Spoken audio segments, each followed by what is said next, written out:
Hello, ഇത് ശ്രീനഗറിലെ ഹരി പർബത് ഫോർട്ടിലേക്കുള്ള വഴിയാണ് കേട്ടോ.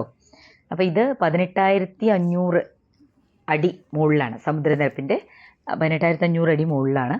പിന്നെ അതിൻ്റെ മുക്കാൽ ഭാഗം നമ്മൾ വണ്ടിയിൽ വരാം. അത് കഴിഞ്ഞ് ഒരു 150 സ്റ്റെപ്പ് കയറിപ്പോണം. 150 സ്റ്റെപ്പാണ് കേട്ടോ. പിന്നെ അപ്പോൾ ഇത് ഈ ഫോർട്ട് കെട്ടിയിട്ടുള്ളത് അക്ബറിൻ്റെ വകയാണ്. പിന്നെ അത് കഴിഞ്ഞിട്ട് 18-ാം നൂറ്റാണ്ടിൽ ഇതിൻ്റെ 4 പുറമുള്ള മതിൽ ഡുറാനി എംപയർ, അഫ്ഗാൻ ഗവർണറാണ് കെട്ടിയിരിക്കുന്നത്. അപ്പോൾ അത് 18th സെഞ്ച്വറി കേട്ടോ, 18ാമത്തെ നൂറ്റാണ്ടിൽ.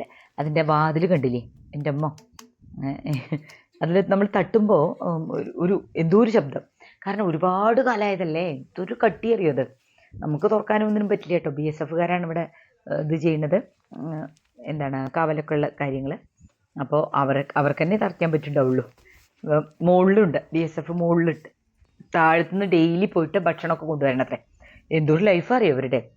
ശരിക്കും പറഞ്ഞാലേ ഇത് മുകളിലുള്ള കളിമതയുടെ അമ്പലമാണ്. പിന്നെ അവിടെ തന്നെ ഒരു കുഞ്ഞി ഗുരുദ്വാരയുമുണ്ട്. അപ്പോൾ കണ്ടില്ലേ, ആ മതിലാണ് 18ാം നൂറ്റാണ്ടിൽ കെട്ടിയത്. ഈ 4 പുറം കാണുന്നത് നോക്കിയ കളി എന്തൊരു ഭംഗിയാണ്. കുഞ്ഞു കളി, നല്ല ഭംഗിയുള്ള കളി. അതുകൊണ്ടാണ് എത്രയോ പഴയ കളി അമ്പലമല്ലേ, എത്ര കാലങ്ങൾ മുമ്പുള്ളതാണ്, 16ാം നൂറ്റാണ്ടിൽ എന്നൊക്കെ പറയുമ്പോഴേ അല്ലേ. എത്ര ഉയർന്ന മതിൽ ഇത് കണ്ടു, ചുമരെ എന്തൊരു ഹൈറ്റ് അറിയോ. അപ്പം അതിൻ്റെയൊക്കെ ഒരു പ്രത്യേകത. ചെറിയതാണ്, നമ്മൾ തല കുമ്പിട്ട് കയറണം, അത്രയേ ഉള്ളൂ. തൊട്ട് തന്നെ അതേമാതിരി തന്നെ ഗുരുദ്വാരയും കണ്ട് എത്ര കുഞ്ഞിതറിയോ. ഇതേമാതിരി തന്നെയാണ് വലിയ ഗുരുദ്വാരകളും. ഇതേ കാര്യങ്ങളാണ് ഉണ്ടാവുക. ഇങ്ങനെ ആൾക്കാർ ഇങ്ങനെ പ്രാർത്ഥിക്കുന്നുണ്ടാവുമെന്ന് മാത്രം. ഇതിങ്ങനെ വീശറിയും കൊണ്ട് ഇങ്ങനെ വീശിക്കൊണ്ട്. ഇതിലതില്ല, നമുക്കൊക്കെ കയറിപ്പോയി തൊഴുകാം. അത് ഗുരുനാനാക്കും അവർ ഗുരു ഗോബിന്ദ് സിംഗിൻ്റെയൊക്കെ ഫോട്ടോ വെച്ചിട്ടുണ്ട്. പിന്നെ ഗുരു ഗ്രന്ഥ് സാഹിബും ഉണ്ട്. അങ്ങനെ പിന്നെ ഈ മതിലിൻ്റെ 4 പുറം നമ്മൾ നടക്കുമ്പോൾ ഓരോരോ മുക്കിൽ നിന്ന് നോക്കിയാലും ഓരോരോ ഭാഗത്തു നിന്ന് നോക്കിയാലും ശ്രീനഗറിൻ്റെ ഓരോ ഭാഗങ്ങൾ കാണാം. അത്രയും ഭംഗിയിൽ കാണാം. അപ്പോൾ കുറച്ചും കൂടി മഞ്ഞില്ലായിരുന്നു എന്നുണ്ടെങ്കിൽ നല്ല ഭംഗിയിൽ കാണാമായിരുന്നു. ഇത് മഞ്ഞൊക്കെ ഉണ്ട്, അത് കാരണം എന്നാലും ഇങ്ങനെയെങ്കിലും കാണാൻ പറ്റിയില്ല എന്നാണ്. അപ്പോൾ ഈ ഹരിപർവ്വത് എന്ന് പറഞ്ഞാൽ പച്ചക്കുന്നാണ് കേട്ടോ. ശരിക്കും നോക്കുമ്പോൾ ഇതെല്ലാം ഗ്രീൻ ആയിരിക്കും എപ്പോൾ ഏപ്രിൽ കഴിഞ്ഞ് വന്നാൽ. ഈ സമയത്ത് വന്നു കഴിഞ്ഞാൽ ഇത് തണുപ്പ് കാലമല്ലേ, അപ്പോൾ മുഴുവൻ ഉണങ്ങിയ മാതിരി നിൽക്കുന്നുണ്ടാവും. ഉണങ്ങല്ല, അത് പച്ച കളറിൽ ഫുൾ നല്ല പച്ച കുന്ന് തന്നെയായിരിക്കും. എപ്പോൾ ഏപ്രിൽ മെയ് അതൊക്കെ കഴിഞ്ഞ് വന്നു കഴിഞ്ഞാൽ പിന്നെ അതായിരിക്കും കേട്ടോ കളറ്. അത് എല്ലാം ഫുൾ സിറ്റി കാണുന്നുണ്ട് കേട്ടോ. ഓരോ ഭാഗത്ത് നിന്ന് നിൽക്കുമ്പോൾ ഓരോ ഭാഗം ദാലിലേക്കൊക്കെയാണ് കാണുന്നത്. അപ്പോൾ ഇതാണ് ഇവിടുത്തെ വീടൊക്കെ കടുകുമണിമാതിരി കാണണമെന്നുണ്ടെങ്കിൽ വലിയ വീടുകളാട്ടോ. അപ്പം നമ്മളുടെ നാട്ടിലത്തെ മാതിരി തന്നെയാണ് വീടിൻ്റെ ഷേപ്പൊക്കെ.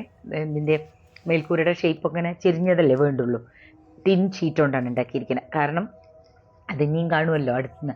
അപ്പോൾ എടുത്തു തരാം കേട്ടോ. കണ്ട മലകൾ, അത് ശങ്കരാചാര്യ ടെമ്പിളാണ് ആ മലയുടെ മുകളിൽ കാണുന്നത്. അതിലും പോകണം ഇനി. ആ മലയുടെ ഏറ്റവും മുകളിൽ കാണുന്നത് കണ്ടു. മല ഫുൾ പർവ്വതങ്ങൾ തന്നെ ഇങ്ങനെ കാണാനുള്ളത്, വലിയ വലിയ മലകൾ.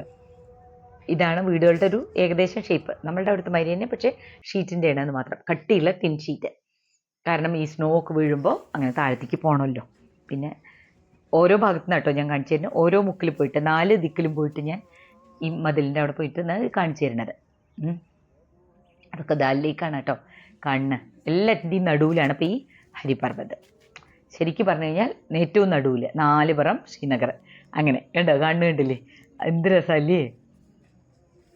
അതാ ഇപ്പോൾ 1-2 ദിവസത്തേക്ക് ഒരു തവണയൊക്കെ വന്ന് കാണുമ്പോൾ നമുക്ക് വലിയ സന്തോഷമാണ്. പക്ഷെ അവിടെ ജീവിക്കുന്നത് BSFകാരുടെയൊക്കെ ഒരു ഇതൊക്കെ അവർ താമസിക്കുന്ന സ്ഥലങ്ങളാണ് കേട്ടോ. ശരിക്കും ഒരു ഗുഹ മാതിരിയാണ്. അതിൻ്റെ ഉള്ളൊന്നുമില്ല. ഒരു ഇതിട്ടുണ്ട്, മടക്ക് കെട്ടിലിട്ടിട്ടുണ്ടാവും. അവരുടെ ജീവിതം അങ്ങനെയാണ്. താഴത്ത് പോയിട്ട് ഭക്ഷണം ഇന്നും എടുത്തിട്ട് വരും, ചായയും എല്ലാം എടുത്തിട്ട് വരും. ഇത്രയും താഴെ ഇറങ്ങിപ്പോയിട്ട് കേട്ടോ. അങ്ങനെ അപ്പോൾ ഇത് ഒരു 5-6 സ്റ്റെപ്പ് ഇറങ്ങി കഴിഞ്ഞ് കഴിഞ്ഞാൽ ദൂരത്ത് മോസ്ക് ഉണ്ട്. അപ്പോൾ മോസ്കിലേക്ക് പോണ വഴിയാണിത് കേട്ടോ. നമ്മൾ എന്തായാലും ഇറങ്ങാൻ ഈ വഴിയാണ് എക്സിറ്റ്. അപ്പോൾ അതുകൊണ്ട് അതേ പോവുക.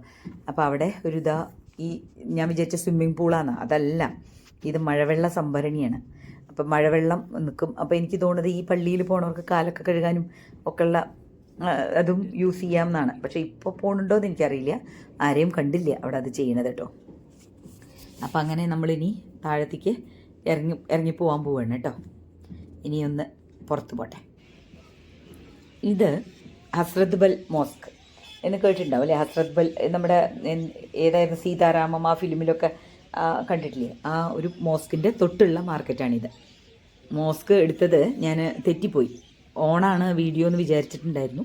വീഡിയോ ഓണല്ലായിരുന്നു. അപ്പം പക്ഷെ മറ്റേ ഷോർട്ടിനുള്ള മാതിരിത്തെ എടുത്തിട്ടുണ്ട്, അത് ഇടാം കേട്ടോ. അപ്പോൾ ഇത് താഴെ അതിൻ്റെ മാർക്കറ്റാണ്. അവിടെ ഈ മരസാധനങ്ങളും അവിടുത്തെ കശ്മീരത്തെ ഓർമ്മയ്ക്ക് വേണ്ടി നമ്മൾ വാങ്ങില്ലേ, അത് അങ്ങനത്തെ സാധനങ്ങളാണ് കേട്ടോ. ഈ വൂളൻ സാധനങ്ങളുടെ കൊടുക്കുന്ന ആളില്ലേ, ഈ മൂപ്പര് നല്ല മലയാളം പറയണു. ഇവരുടെ ഒരു കട നമ്മുടെ ലുലു സെൻറ്ററിലുണ്ട് ഇത്ര കൊച്ചിയിൽ. എല്ലാവരും മലയാളം പറയുന്ന, സൂക്ഷിച്ച് സംസാരിക്കണം ഇവിടെ. ഇത് ബട്ടൂരയാണ്, പൂരി മാതിരി ബട്ടൂര. ഇവരെല്ലാം മൈദയിലാണ് ഉണ്ടാക്കുന്നത്. അപ്പോൾ ഇത് 1 കിലോ അങ്ങനെയാണ് കൊടുക്കുക കേട്ടോ. ഒന്നെന്നെ കഴിക്കാം കേട്ടോ. 2 പേർക്കൊക്കെ ധാരാളം സുഖമായി കഴിക്കാം. അത്ര ഇത് അങ്ങനെ. അപ്പോൾ അത് മൈദയും കൊണ്ടാണ് ഉണ്ടാക്കുക. പിന്നെ ഇവിടെ ഇതാ സൂചിക്ക ഹൽവ, അതാ റവട ഹൽവയും, പിന്നെ ഈ വറുത്തതും പൊരിച്ചതും. ഈ തണുപ്പ് സമയത്ത് എപ്പോഴും വറുത്തതും പൊരിച്ചതും ഉണ്ടല്ലോ കഴിക്കുക. ये लोटस कमल का अच्छा वो ही कमल का താമരക്കിഴങ്ങിൻ്റെ കേട്ടോ കൊണ്ടാട്ടം മാതിരി. ഇവിടെയൊക്കെ കുറേ യൂസ് ചെയ്യും ഇവിടെ എല്ലാവരും. അപ്പം നമ്മൾ തിരിച്ചു പോവുകയാണ്. ഇനിയിപ്പോൾ നാളെ രാവിലെ എന്തായിരിക്കും പരിപാടി എന്നുള്ളത് ഇനിയും തീരുമാനമായിട്ടില്ല കേട്ടോ. കാരണം എന്താണ്, മഞ്ഞ് വീഴ്ച ഉണ്ടാവുമോ ഉണ്ടാവില്ലേ. ചിലർ പറയണു ഗുൽമാർഗിൽ നല്ല സ്നോഫാളാണെന്ന്. അപ്പോൾ അവിടെ പോകാൻ പറ്റുമോ, ഗൊണ്ടോലയിൽ പോകാൻ പറ്റുമോ ഒന്നും അറിയില്ല. അപ്പോൾ അതൊക്കെയാണ് ആഗ്രഹങ്ങൾ. നോക്കട്ടെ. ഇവിടെ നമ്മുടെ ചങ്ങാതി പറയുന്നുണ്ട് മഞ്ഞ് കാണണോന്ന്. ഇനി എന്തൊക്കെയാണ് കാണാൻ പറ്റുകയെന്ന് അറിയില്ല. മഞ്ഞ് കാണാൻ വേണ്ടി വന്ന ആൾക്കാരാണ് കേട്ടോ. അപ്പോൾ ഇത് നമ്മളുടെ 5 ദിവസത്തെ നമുക്കുള്ള സാരഥിയാണ് നമ്മുടെ ഷൗക്കത്ത്. മറക്കാതിരിക്കാൻ പറയണേ. അപ്പോൾ ഈ ഒരു സമയം വേഗം തന്നെ രാത്രിയാവും. തണുപ്പല്ലേ, നല്ല തണുപ്പല്ലേ. അപ്പോൾ വേഗം തിരിച്ചു പോയി കുറച്ച് റെസ്റ്റ് എടുത്താലേ നാളെ രാവിലെ പൂർവാധികം ശക്തിയോടെ നമ്മുടെ പരിപാടികൾ ആരംഭിക്കാൻ പറ്റുള്ളൂ. അപ്പോൾ എല്ലാവരും മുഴുവൻ കാണണേ. കുറേ വീഡിയോസ് വരും കേട്ടോ. ടാറ്റാ.